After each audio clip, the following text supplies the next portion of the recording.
Now look at this. Now look at this, please. Exodus 28:21 says, परमेश्वर का वचन निर्गमन 20 अध्याय 18 से 21 वचन में लिखा है, when all the people saw the thunder and the flashes of lightning and the sound of the trumpet and the mountain smoking, सब लोग गर्जन और बिजली और नरसिंगे के शब्द सुनते और धुआं उड़ते हुए पर्वत को देख रहे थे। the people were afraid. Hallelujah.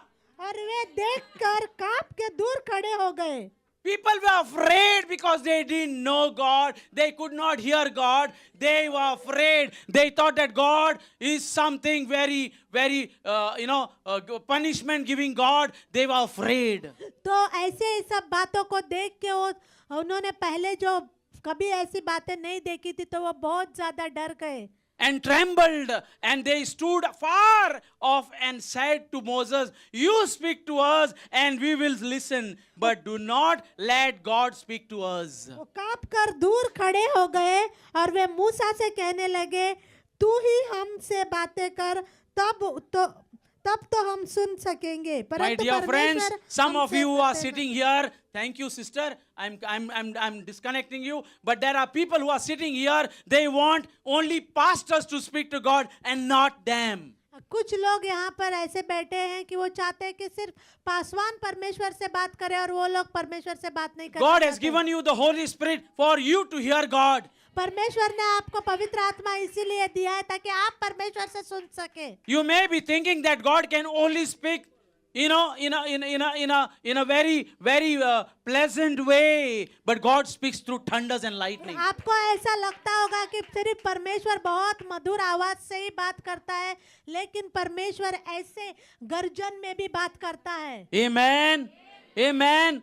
My dear friends, I want you to be excited for you to wait upon God when the new thunder will appear now. आपको उत्साहित होना चाहिए और इंतजार करना चाहिए कि कब और एक गर्जन की आवाज मैं परमेश्वर की ओर से सुनूंगा। We are still in the monsoons. हम अभी तक भी हम बारिश का महीना चल रहा है। Now the thunders and lightning will appear. अभी जब बिजलियां चमकेंगी और बादल गरजेंगे, You will not put your children under fear. आप अपने बच्चों के अंदर भय को उत्पन्न नहीं करोगे। And they stood afar and they said, Moses, you speak. We are not coming. Only you speak. We are afraid. People, do not fear. Who says it? Moses said to the people, do not fear. Do not fear if the thunder and lightning happening. It is God who is speaking. And God has come to test you. God has come to test you. And the fear of Him may be before you, that you may not. My dear friends, मेरे प्रिय मित्रों, God wants you to be holy. परमेश्वर चाहता है कि आप पवित्र बनो। You have to different from your friend circle. आपको अपने दोस्तों से अलग, दुनियादारी के दोस्तों You have to be different from your unbelievers friends. आपके जो अविश्वासी दोस्त हैं उनसे आपको अलग होना If you है। want something new to happen in your life, अगर आप चाहते हो कि कुछ नया अपने जीवन में if you are होने के लिए, connected to this tent church, अगर आप इस टेंट कलीसिया के साथ जुड़े हुए I हो, want you to be qualified as a holy person. मैं चाहता हूँ कि आप एक पवित्र व्यक्ति बनो। Psalm 42:1 says. परमेश्वर का वचन भजन संहिता 42 Psalm 42:1 says.